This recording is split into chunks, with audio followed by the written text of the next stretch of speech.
Buenas tardes, mi nombre es Jimena Paula Arteaga, soy estudiante de tercer semestre de Psicología de la Universidad Pontificia Bolivariana. En el día de hoy les estaré presentando el taller número 3 titulado Introducción al telencéfalo de la asignatura Bioevolución 3, a cargo de nuestro profesor Oscar Erazo.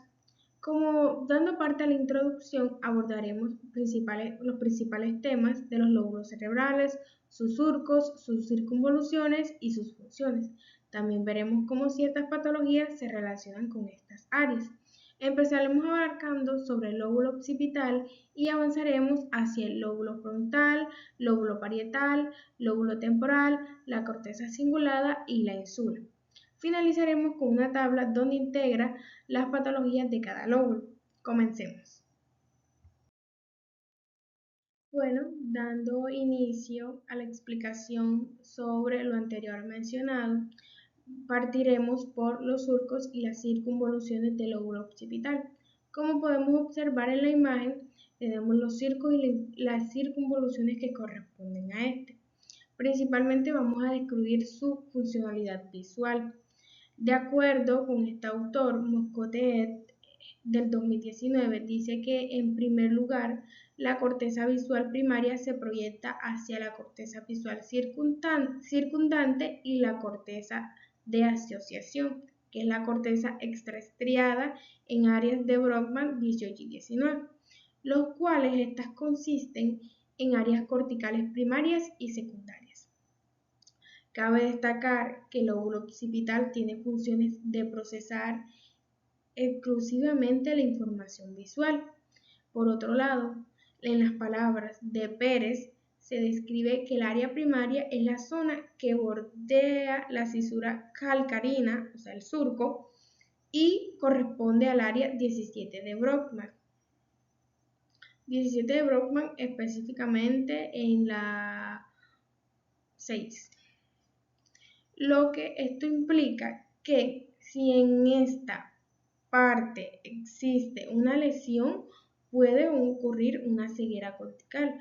Obviamente, asimismo, en estas áreas secundarias se encuentra la 18 y la 19 de Brodmann, ya que estas rodean la área primaria, lo cual en consecuencia, si llega a ocurrir una lesión bilateral, se efectúa una amnosia visual.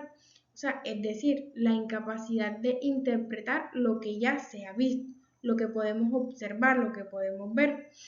Y aquí lo hemos descrito en el pequeño texto que vemos en la diapositiva. Vemos que dice que la corteza visual primaria está ubicada en el lóbulo occipital, se proyecta en áreas visuales circundantes, conocidas como corteza de asociación o extraestriado.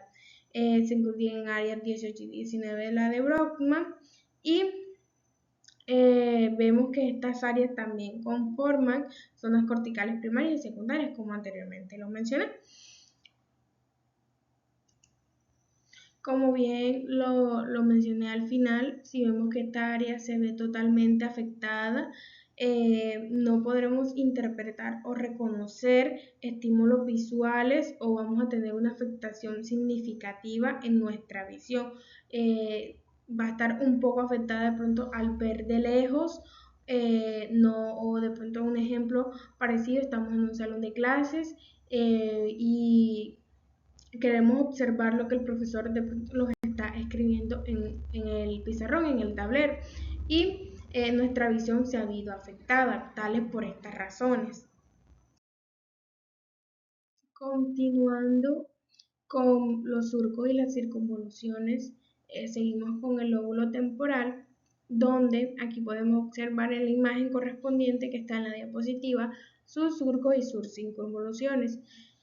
Las podemos observar, vemos detalladamente, están señaladas y seguimos con su funcionalidad auditiva. De acuerdo con el autor Domínguez del 2023, dice que en los seres humanos la corteza auditiva primaria, CAP, las siglas, se sitúa en el lóbulo temporal, específicamente en las circunvoluciones transversas de Hess o giro de Hess, GH. Esto de igual forma se ubica en los giros temporales transversos, los cuales son pliegues temporoparietales profundos, situados en el extremo posterior del giro temporal superior, estos ubicados en la cisura de Sylvius. Obviamente, cabe resaltar que la corteza auditiva primaria es una conocorteza que corresponde con el área 41 de Broca y con la primera circunvolución transversal de Hess.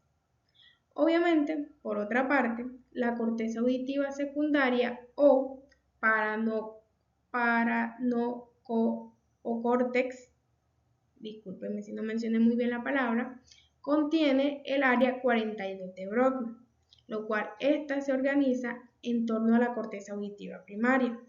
Esta, siendo así, más activa en el análisis del umbral del sonido, la respuesta de sonidos complejos, especialmente a las llamadas específicas, la especie animal. Incluso podría estar implicada en la memoria auditiva. Asimismo, el área 22 de Brockman, situada en la parte posterior, equivale en el hemisferio izquierdo al área de Wernicke. Haciendo énfasis en que si existe una lesión se le denomina afasia receptiva, ya que el paciente oye pero no comprende el sentido de las palabras. Obviamente, de este mismo modo, es sustancial resaltar que esta información auditiva procedente de la corteza proyecta hacia el área de Wernicke, siendo esta obviamente un área asociativa superior de gran importancia en la interpretación del lenguaje y además próxima a numerosas zonas en las que se almacena la memoria auditiva del mismo y de los sonidos. Como podemos ver en la lesión, podemos darnos cuenta que, bueno, un ejemplo para ser un poco más clara y para que pueda entenderme más, cuando hablamos de que puede escuchar los sonidos, o sea, especialmente, o sea, las llamadas específicas, pero incluso al escucharlas, no, o sea, si existe una lesión, o sea, puede escuchar los sonidos, pero no comprende los sonidos de esas palabras. O sea, por ejemplo, estamos en un salón de clases y el profesor me está explicando un tema importante de neuroanatomía, los ganglios basales. Y yo escucho lo que el profe me está diciendo, pero no le entiendo, o sea, no le comprendo, no le doy el sentido a las palabras. Entonces, teniendo esta afectación, obviamente ya tendré problemas en el lenguaje, tendré problemas al escribir, porque ya no comprenderé adecuadamente las palabras que estoy escuchando.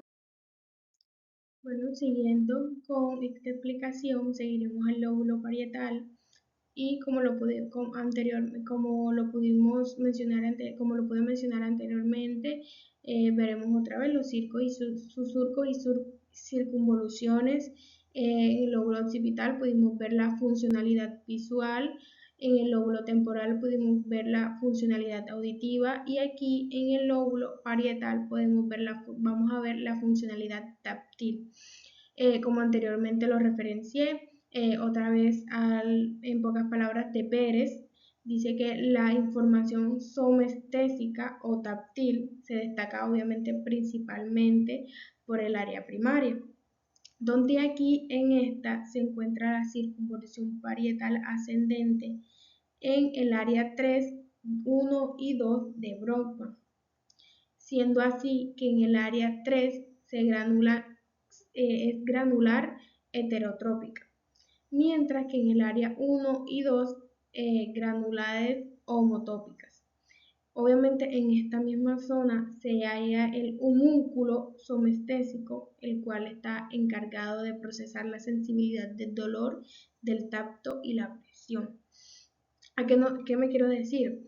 Cuando nos referimos a la funcionalidad táctil en el lóbulo parietal, como al finalmente lo mencioné, que es procesar la sensibilidad del dolor, del tacto y la presión. Cuando tocamos, la sensibilidad del dolor, si me duele, la presión al tocar, si yo veo que me duele, esto es la presión, sí, la sensibilidad del tacto, la presión. Por ejemplo, cuando un compañero por X motivo me pellizca, sentir la presión o el tacto de lo que él o mi compañero me está haciendo. Bueno, siguiendo con los surcos y circunvoluciones de la corteza prefrontal anterior, como lo podemos ver en la imagen, en la imagen que está a mi izquierda, eh, veremos ahora su funcionalidad ejecutiva. Según el autor García, del 2014, dice que en primer lugar los lóbulos frontales constituyen más de un tercio de toda el área cortical, donde estos se encuentran por delante del surco central y se componen de dos dimensiones principales. Por un lado está la parte más caudal, esta está formada por la corteza motora, la cual controla las acciones de todo nuestro cuerpo. Por otro lado, la parte más rostral corresponde a la corteza prefrontal, que media las funciones ejecutivas, las acciones que nosotros vamos a realizar. Además, la corteza prefrontal se asocia con el tálamo, el sistema límbico y los ganglios basales, siendo así una asociación multimodal. En cuanto a la corteza motora, esta se subdivide en corteza motora primaria, corteza premotora o área premotora, complejo motor suplementario y campo ocular frontal. De igual forma, se puede afirmar que la corteza prefrontal se divide en las siguientes regiones: dorsolateral y ventrolateral, dorsomedial y ventromedial, región orbitrofrontal o inferior y corteza cingulada anterior.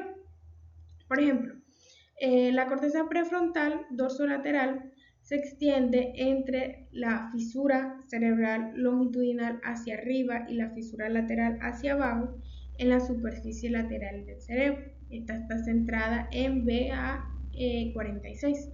Esta recibe toda la información de la corteza motora, así como del área de unión temporoparietal multimodal. Sus funciones principalmente incluyen la memoria de trabajo, el mantenimiento de la manipulación, de información limitada, la atención selectiva y la gestión de tareas.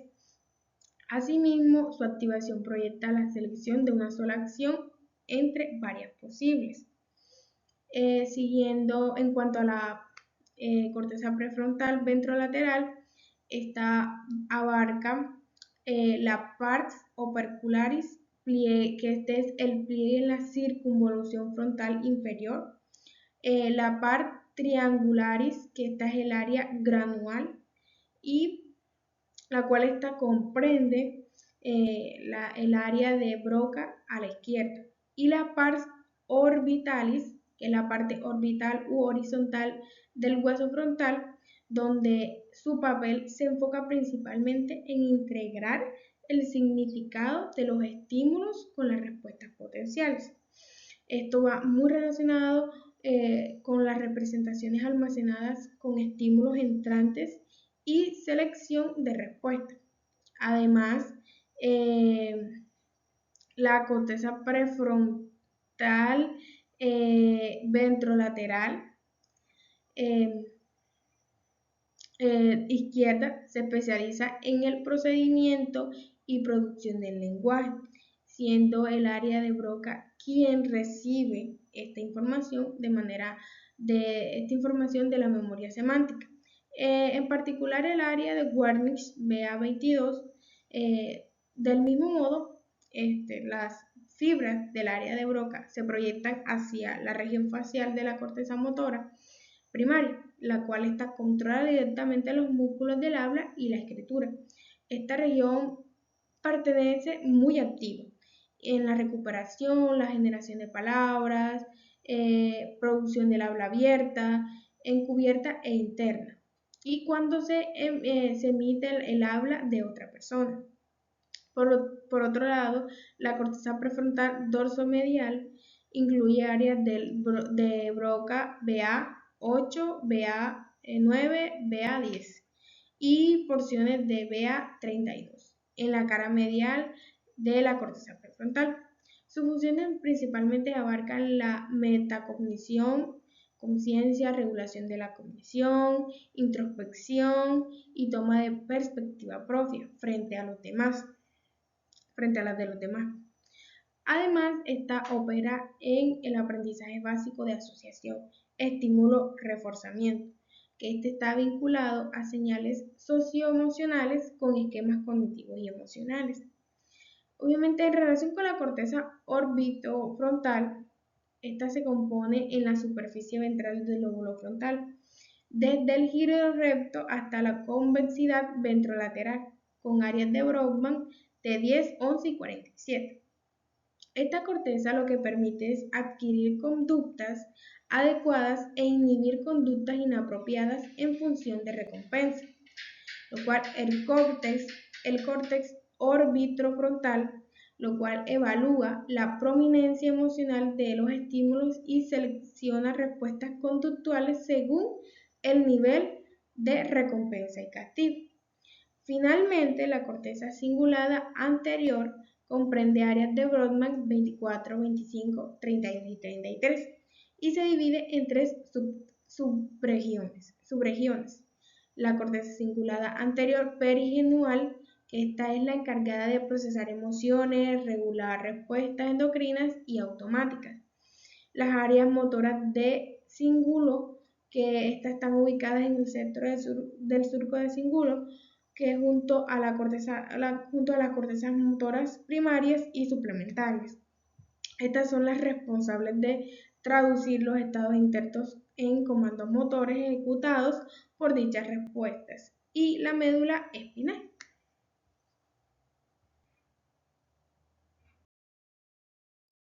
Bueno, siguiendo con los surcos y circunvoluciones del área motora, tenemos la funcionalidad motora del área motora del lóbulo frontal. En el área motora se localiza en la parte posterior del lóbulo frontal, justo delante del surco central de Rolando, y es la región encargada del control motor y ejecutivo del movimiento voluntario. En esta zona se identifican varios surcos y circunvoluciones importantes que delimitan las áreas motoras del cerebro, entre ellos el surco central de Rolando, el cual separa el lóbulo frontal del lóbulo parietal. Detrás de este se encuentra el área somatosensorial y delante el área motora. Asimismo, el surco precentral se encuentra delante del surco central y delimita la circunvolución precentral, donde se localiza el área motora primaria. En ella se encuentra la representación de los diferentes grupos musculares del cuerpo, organizados regionalmente, siendo esto denominado como un músculo motor. Este ilustra el mayor tamaño de aquellas regiones corporales sobre las cuales el cerebro ejerce el mayor control motor, permitiendo así una activación más selectiva de las unidades motoras y un mejor control de motor fino, haciendo énfasis en las manos y en la cara. Por el contrario, las áreas con menos control motor son más pequeñas en el homúnculo y por lo tanto tienen un control motor menos preciso. De igual manera, en estas áreas se controla la fuerza absoluta y la velocidad de movimiento. En el área premotora se encuentra anterior de la porción superolateral de la corteza motora primaria en el lóbulo frontal y proporciona la activación de los músculos que apoyan una activación específica, como por ejemplo la colocación del brazo y el antebrazo de la extremidad superior, mientras permite a las manos realizar funciones más precisas, incluida la manipulación de los objetos. El área motora suplementaria es el área de la corteza motora que se encuentra anteromedialmente en la área premotora. Esta se activa durante el ensayo mental y el desempeño real de los movimientos complejos de los dedos, participando así en el ensamblaje de un esquema o programa motor, particularmente en acciones musculares bilaterales.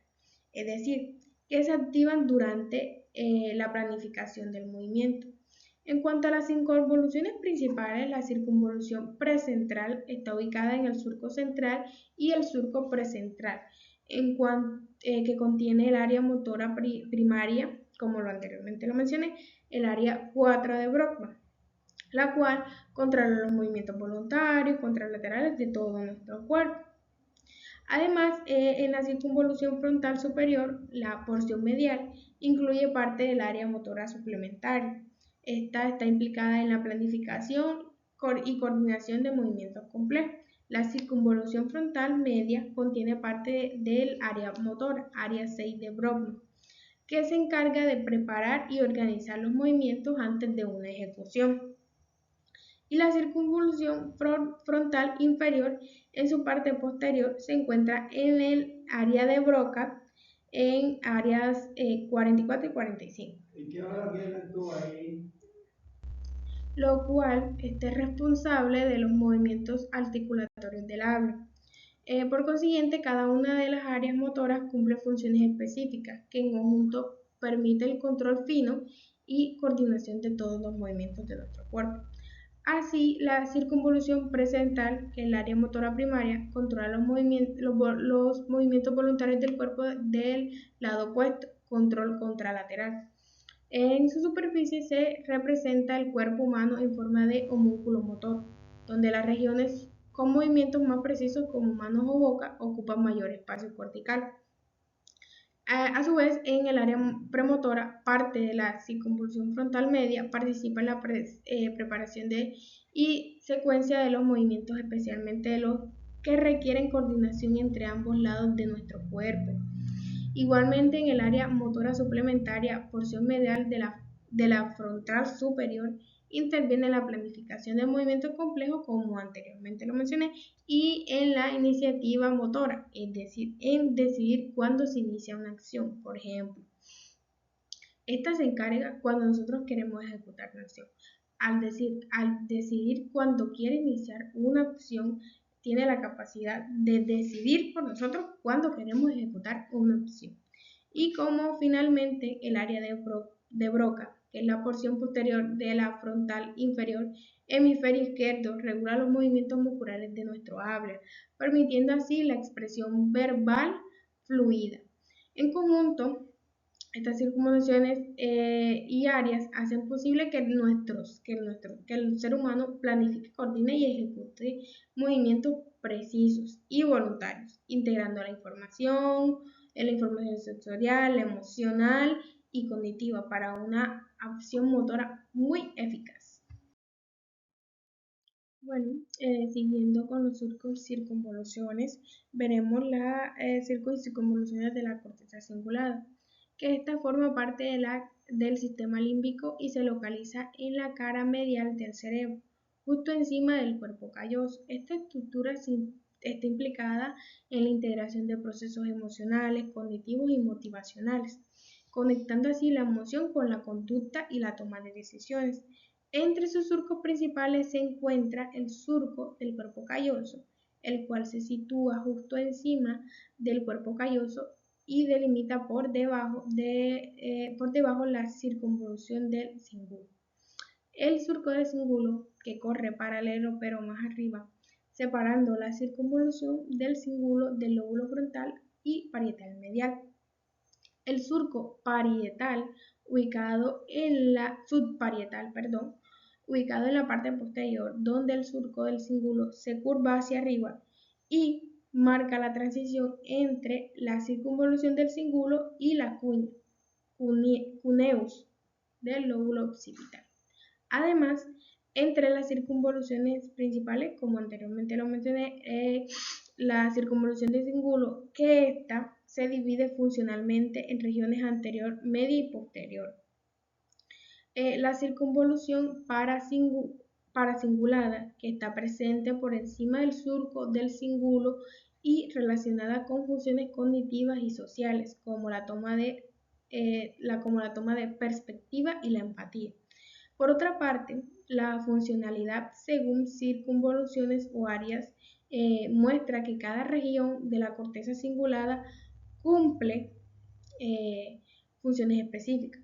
Aunque todas trabajan de forma integrada entre la emoción, la motivación y la cognición, la región anterior se relaciona con el control emocional, la atención y la toma de decisiones y la regulación de la conducta, participando además en el manejo del conflicto cognitivo y activándose ante las experiencias de dolor físico o emocional. La región media tiene un papel importante en la planificación y ejecución de movimientos voluntarios, que están guiados por la emoción o la motivación, comunicándose con áreas motoras y prefrontales. La región posterior interviene en la memoria autobiográfica, la orientación espacial y la conciencia del entorno, además de procesar la información emocional relacionada con los recuerdos. También, asimismo, la circunvolución paracingulada, cuando está presente, se vincula con el pensamiento social, la empatía y la evaluación moral.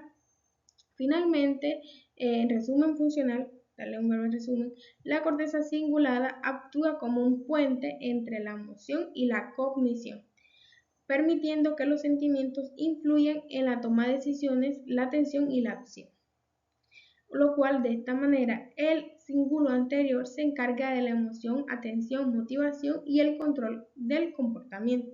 El cíngulo medio coordina la función motora y motivacional. El cíngulo posterior se ocupa de la memoria, orientación y conciencia del entorno. La paracingulada contribuye a la empatía, el pensamiento social y la evaluación moral. Por lo tanto, esta estructura es esencial para la autorregulación emocional y el comportamiento adaptativo. Ya casi estamos finalizando con la explicación de este video y pero no menos importante, la funcionalidad de la insula. Vemos que la insula también es conocida como lóbulo insular. Es una región cortical muy profunda ubicada en el cerebro, la cual está oculta debajo de los lóbulos frontal, parietal y temporal, específicamente dentro del surco lateral o decil. Esta estructura se divide en porciones anterior y posterior y está formada por varias circunvoluciones que le permiten conectarse con distintas regiones corticales y subcorticales, tales como la amígdala, la corteza cingulada, el tálamo, el hipotálamo y la corteza somatosensorial. Disculpe si lo mencioné mal. Gracias a las conexiones que tiene, esta facilita su participación en la percepción interna del cuerpo, o sea, interocepción, y en la integración de información emocional, sensorial y cognitiva. Por otro lado, la ínsula anterior se relaciona principalmente con los procesos emocionales y afectivos, incluyendo la empatía, la percepción, el dolor y las emociones sociales.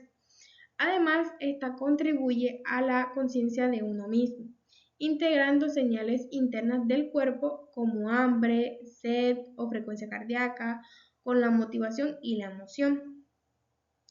Por otra parte, la ínsula posterior está más vinculada con la información sensorial y somatosensorial, procesando estímulos como dolor, temperatura, tacto y sensaciones viscerales.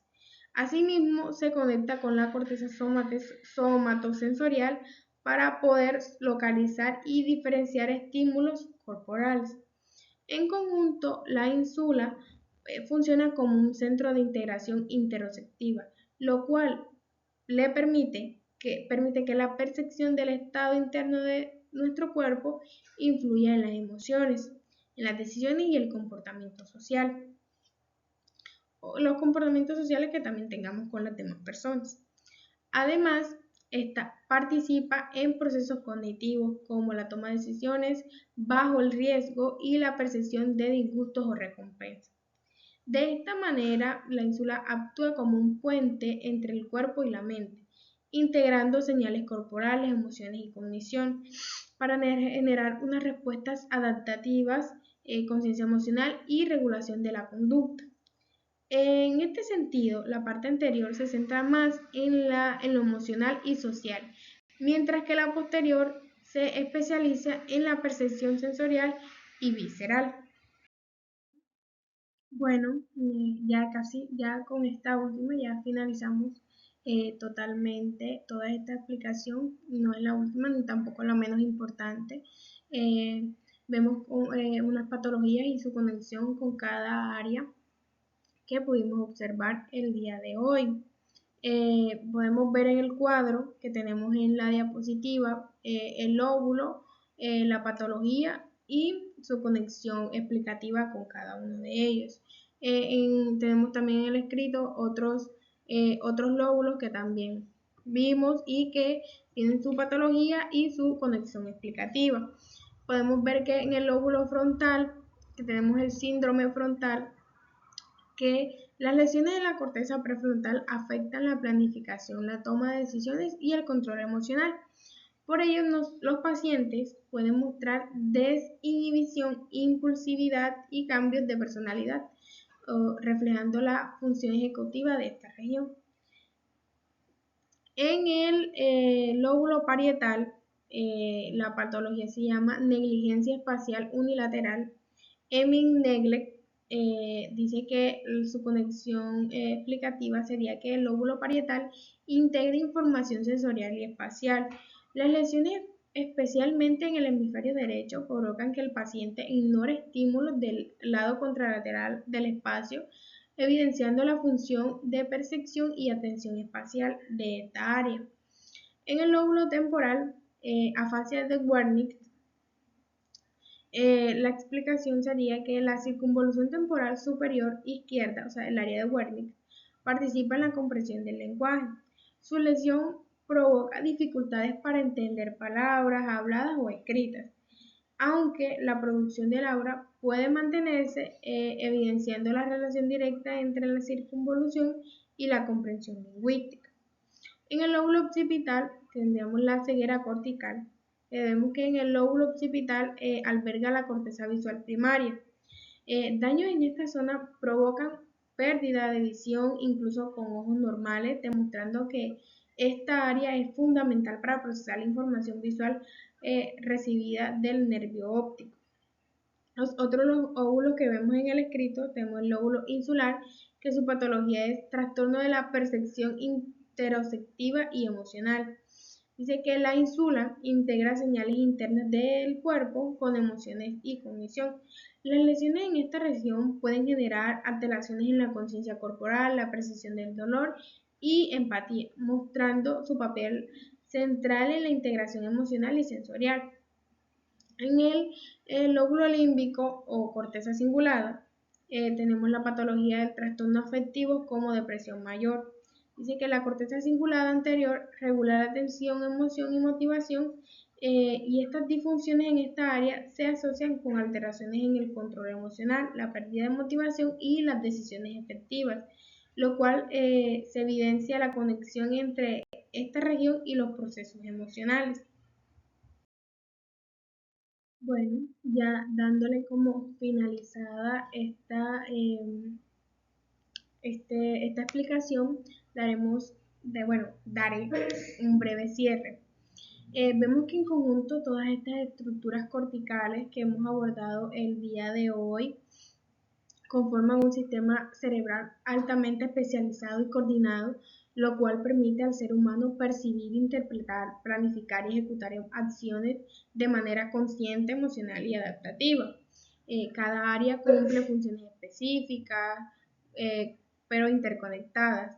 La corteza visual procesa lo que vemos, la auditiva, lo que escuchamos, la somestésica, lo que sentimos a través del tacto, y la motora nos permite movernos con precisión.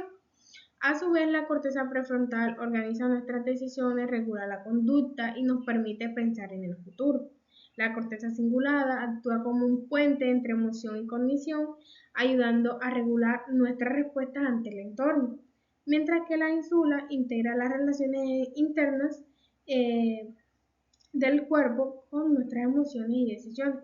Estas regiones no trabajan de forma aislada, sino que se comunican constantemente entre sí y con estructuras subcorticales como el tálamo, la amígdala y el sistema límbico, lo cual estas están formando redes funcionales que nos permiten experimentar el mundo de forma integrada.